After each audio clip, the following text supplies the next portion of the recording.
শেষ বিকেলে গোধূলি ঘনিয়ে আসার আগে বৈশাখের প্রখর রৌদ্রে উত্তপ্ত হোম অফ ক্রিকেট। কিন্তু সে রৌদ্রকে উপেক্ষা করে মুশফিকুর রহিম মিরপুর শেরেবাংলা জাতীয় ক্রিকেট স্টেডিয়ামে রানিং করছেন।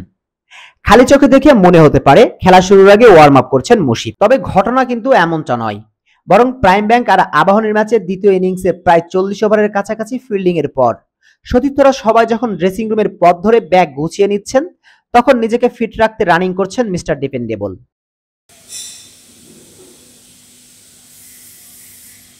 এদিন আবাহনীর বিপক্ষে ব্যাট হাতে মুশফিক খেলেছেন 44 রানের দুর্দান্ত এক ইনিংস। দ্রুত 3 উইকেট হারিয়ে বিপাকে পড়ার পর দলের হাল ধরতে উইকেটে আসেন মুশফিক। দলের বিপর্যয়ে বুক চিতিয়ে দাঁড়িয়ে যাওয়া মুশফিকের পুরাতন অভ্যাস, এদিনও হয়নি তার ব্যতিক্রম। জাকির হাসানকে সঙ্গে নিয়ে প্রাইম ব্যাংকের টেনে তোলার চেষ্টা করেন মুশিব। আবাহনী পেসার শরীফুল তাসকিনের সুইং বাউন্স সামলিয়েছেন তরুণ জাকির হাসানকে নিয়ে। যদিও শেষ পর্যন্ত 50 মিসের আক্ষেপ নিয়ে প্যাভিলিয়নে ফিরে আসতে হয় তাকে। শ্রীলঙ্কার বিপক্ষে ওয়ানডে ও টেস্ট সিরিজ শেষ করে খেলেছেন ঢাকা প্রিমিয়ার লিগে। প্রাইম ব্যাংকের হয়ে এখন পর্যন্ত খেলেছেন 3 ম্যাচ। প্রিমিয়ার লিগে এবারের মৌসুমে নিজের খেলা প্রথম ম্যাচে ব্যাট হাতে হাঁকিয়েছেন শতক, পরের ম্যাচে 71 এবং শেষ ম্যাচে করেছেন 44 রান। যেন ক্রিকেট ক্যারিয়ারের শেষ বেলাতেও 36 পাড়ি দিয়ে তরুণদের সঙ্গে পাল্লা দিয়ে পারফর্ম করছেন মুশফিক, ধরে রেখেছেন ফিটনেস।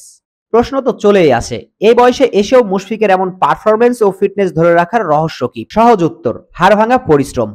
নিজেকে সবসময় ফিট রাখতে কঠোর পরিশ্রম করেন মুশফিক। মুশফিকুর রহিমকে বলা হয় বাংলাদেশ ক্রিকেটের সবচেয়ে বেশি পরিশ্রমী ক্রিকেটার। নিজেও তো একবার বলেছিলেন এমনটাও। ভোরের সবাই যখন গভীর ঘুমে থাকে তখন মুশফিক আসেন অনুশীলনে। মুশফিক যে মুখে ফাঁকা বলি উড়ান না তার প্রমাণ তিনি বারবার দিয়েছেন। সবশেষ বঙ্গবন্ধু জাতীয় স্টেডিয়ামে ক্রিকেটারদের ফিটনেস ট্রেনিং এ কাকডাকা ভরে সবার আগে বঙ্গবন্ধু টার্ফে এসেছিলেন মিস্টার ডিপেন্ডেবল। 26-এর শান্তদের সঙ্গে পাল্লা দিয়ে প্রায় 37 ছুঁই মুশফিক ফিটনেস ট্রেনিং এ নিজেকে প্রমাণ করেছেন। ঘরোয়া ক্রিকেটে ব্যাট হাতে এমন পারফরমেন্স, ফিটনেসের লেটার মার্ক পাচ্ছেন বারবার। এমন সময়ে একটা প্রশ্ন কি উঠেই যায় না, আসন্ন টি-20 বিশ্বকাপে মুশফিক যদি আরো একবার লাল সবুজের জার্সিতে মাঠে নামতেন? মুশফিককে দেখা যাবে না যুক্তরাষ্ট্রের বিশ্বকাপ দলে, তবুও হয়তো একটা আফসোস থেকেই যাবে, ইস মুশফিক যদি বিশ্বকাপ খেলতেন। শেখ আসাদুদ্দৌলা অনিক, টিম স্পোর্টস।